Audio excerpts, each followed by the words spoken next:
श्री शिवाय नमस्तुभ्यम। हर हर महादेव। आज 25 अक्टूबर दीपावली के शुभ अवसर पर गुरुजी पंडित प्रदीप मिश्रा जी द्वारा 3 दिवसीय शिव चर्चा बाँची जा रही है, जो कि आज दूसरे दिन की शिव चर्चा पूर्ण हो चुकी है। यह शिव चर्चा 3 दिवसीय है और आज दूसरे दिन की कथा पूर्ण हो चुकी है। ये शिव चर्चा सीहोर कुबेरेश्वर धाम में हो रही है। ये शिव चर्चा कल यानी कि 26 को अंतिम दिन की शिव चर्चा है। ये शिव चर्चा आस्था चैनल और यूट्यूब के माध्यम से भी देखी जा सकती है।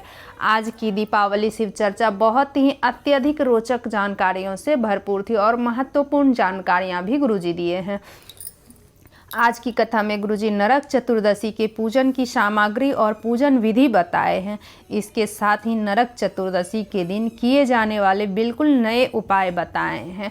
धन प्राप्ति के लिए, संतान प्राप्ति, वंश वृद्धि के लिए, मनोकामना पूर्ति के लिए, रोग मुक्ति के लिए विशेष उपाय बताए हैं नरक चतुर्दशी के दिन करने का, जिसे हम आपको इस वीडियो के अंत तक बताएंगे। इसलिए वीडियो के अंत तक बने रहें। मेरे चैनल पर नए हो तो सब्सक्राइब कर लेना, बेल बटन प्रेस करना ना भूलना, ताकि ऐसे ही ज्ञानवर्धक वीडियो आप तक पहुंच सके। इस शिव चर्चा में गुरुजी ने कुल 9 उपाय पत्र उपयोगी सहित जानकारियां दिए हैं। अगर आप लोग किन्हीं कारणवश आज की शिव चर्चा नहीं सुन पाए तो पूरी शिव चर्चा का रास्ता तो आपको इस छोटी सी वीडियो के माध्यम से प्राप्त होने वाली है। तो बढ़ते हैं आज की पहली जानकारी की ओर। गुरुजी पंडित प्रदीप मिश्रा जी बोले, किस तरह से हम भगवान की अविरल भक्ति को प्राप्त कर सकते हैं, धारण कर सकते हैं। उसी के लिए हम ये 3 दिवसीय शिव चर्चा धारण कर रहे हैं और कुबेर भंडारी की पावन धरा से इस शिव चर्चा का आनंद प्राप्त कर रहे हैं। बढ़ते हैं आज की कथा की दूसरी जानकारी की ओर। कहते हैं, मकान मिले ना मिले, पता मिलना चाहिए। उसी तरह भगवान मिले ना मिले, पर शिव पुराण कहता है शिव पुराण की कथा जरूर मिलनी चाहिए। बढ़ते हैं अगली जानकारी की ओर। पुरुष जब जल चढ़ाता है तो उसका कुल तर जाता है। जब पुरुष शिव जी पे जल चढ़ाता है उसका तो सारा कुल तर जाता है। पर जब नारी बेटी बहू या जल अर्पित करती है तो भगवान की शिवलिंग पर तो वो अपने मायके और ससुराल की 71 पीढ़ियों को तार देती है। तो बढ़ते हैं अगली चौथी जानकारी की ओर। शिव पुराण कहती है, पीपल, बेलपत्र, आंवले का वृक्ष की जड़ में कार्तिक के महीने में स्वर्ग स्वयं आके वास करते हैं। जहाँ तुलसी का पौधा होता है, कार्तिक के इस महीने में तुलसी के पौधे में गौलोक आके निवास करते हैं। बढ़ते हैं आज की कथा की अगली जानकारी की ओर। इसलिए आपको कार्तिक के महीने में इन वृक्षों के नीचे दीपदान जरूर करना चाहिए। प्रतिदिन दीपदान करना चाहिए इसमें वृक्ष में। तो बढ़ते हैं आज की कथा की 5वीं जानकारी की ओर। लक्ष्मी जी का दीप कभी भी गोल बाती का नहीं होता है। गुरुजी बोले हैं, इस बात पर आप लोग को ध्यान रखना है कि गुरुजी बोले लक्ष्मी जी की दीपक का बाती हमेशा लंबी ही रखनी चाहिए। चाहे कोई व्रत हो या व्रत त्यौहार, दीपावली या नरक चौदस या धनतेरस में लगाना पड़ता हो, तो इस दिए में हमें लंबी बाती का ही उपयोग करना है। बढ़ते हैं आज की कथा की 6वीं जानकारी की ओर। गुरुजी ने आज की कथा में नरक चौदस की विधि बताए हैं। तो नरक चौदस जो कि 30 अक्टूबर को पड़ रही है।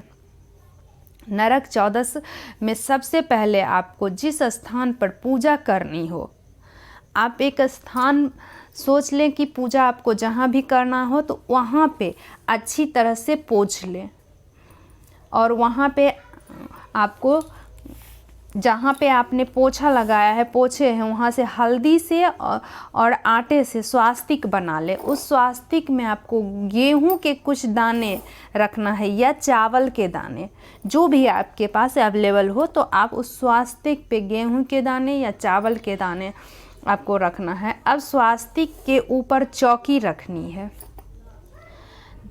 उपाय को आप अच्छी तरह से समझ ले। जहाँ आपने पोछे हैं वहाँ पे स्वास्तिक बनाना है आटे से और हल्दी से।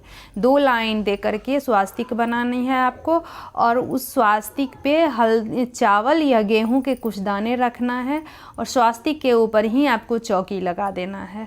चौकी पे एक लाल वस्त्र यानी कि लाल कपड़ा बिछा देना है। फिर उसके ऊपर आपको एक प्लेट रखना है। प्लेट थाली आपके पास जो भी हो, छोटी हो बड़ी हो जो है, उस प्लेट में स्वास्तिक का निर्माण करना है।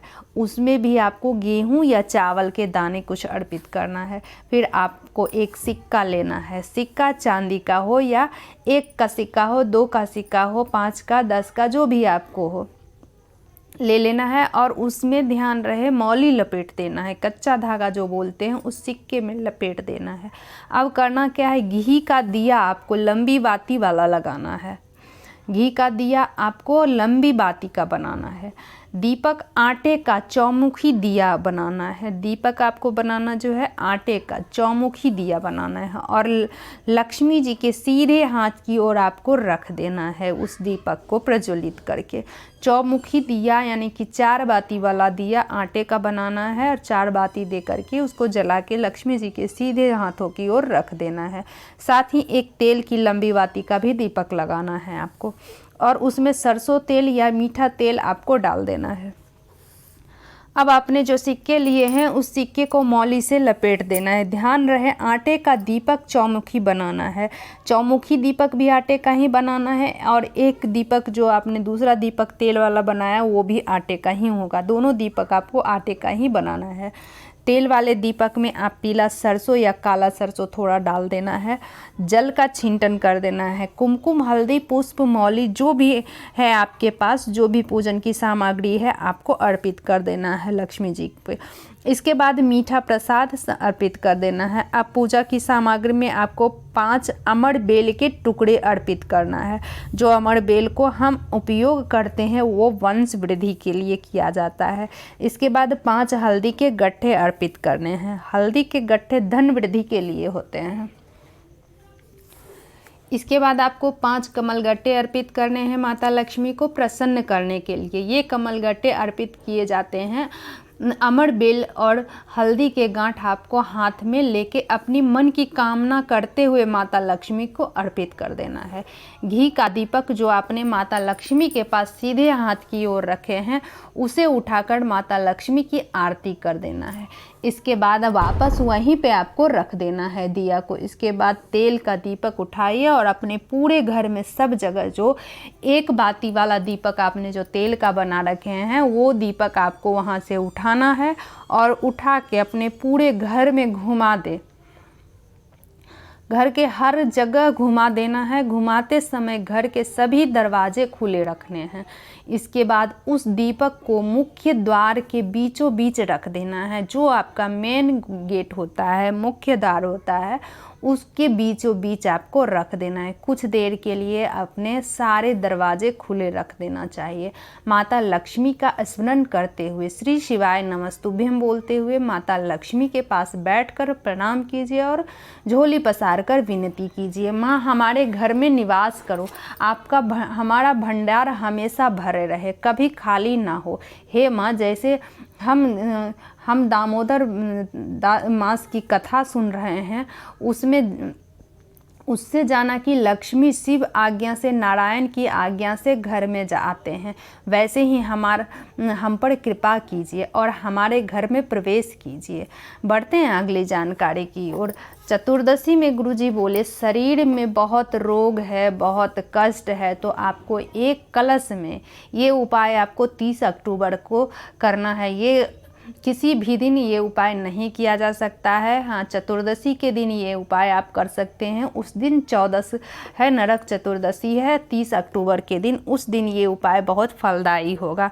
तो आपको करना क्या है, एक कलश में जल भरना है और उसमें थोड़ा सा आपको इत्र डाल लेना है। आप उपाय को अच्छी तरह से ध्यान से समझ ले। अगर इत्र आपके पास ना मिल पाए तो आप पीला चंदन या लाल चंदन, आप वीडियो में देख सकते होंगे, पीला चंदन या लाल चंदन भी आप डाल सकते हैं जल में। और आपको क्या करना है, इसको जल वाली जो कलश में आपने जल डाला है उसको आपको आंवला, पीपल, बेल वृक्ष में एक कलश का जल, थोड़ा थोड़ा जल आपको तीनों वृक्ष में अर्पित कर देना है।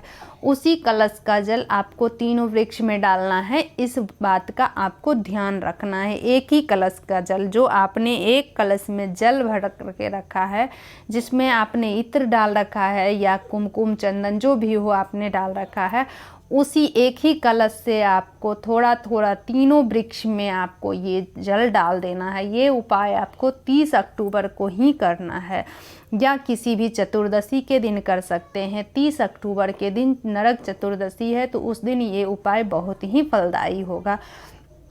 आपको अपनी कामना बोल के, कामना करके तीनों वृक्ष में थोड़ा थोड़ा जल अर्पित कर देना है अपनी कामना बोल के, फिर घर वापस आ जाना है। आपकी कामना 3 महीने में ज़रूर महादेव पूर्ण कर देंगे। तो मेरी वीडियो ये आपको कैसी लगी कमेंट बॉक्स के जरिए ज़रूर बताइएगा। श्री शिवाय नमस्तुभ्यम। हर